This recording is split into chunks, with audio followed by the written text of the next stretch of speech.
өдөр тутам хэрэглэснээр шаардлагатай эслэгийнхаа хэмжээг авчих нь нэгдүгээрт. Хоёрдугаарт одоо хэрвээ одоо тэр цуснд сахар ихсдэг тийм ээ чихрийн шижүүн өвчтөй бол энэ аюулгүй байдаг бохно.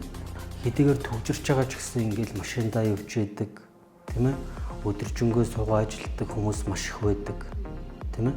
Тэгэхээр энэ хүмүүс маань өөрсдөө нөгөө жингийн илчлэгийн илүүдэл буюу жингийн илүүдлээр бий болоод байдаг. Тэгэхээр эн чинь өөрөө нөгөө хэдий эсвэл хөдөлгөөн хийх зав гарахгүй байсан ч гэсэн яг иймэрхүү төрлийн бүтээгдэхүүнүүдээр шийдээд явах боломжтой байдаг. Энүүгээр л маш их давуу талтай.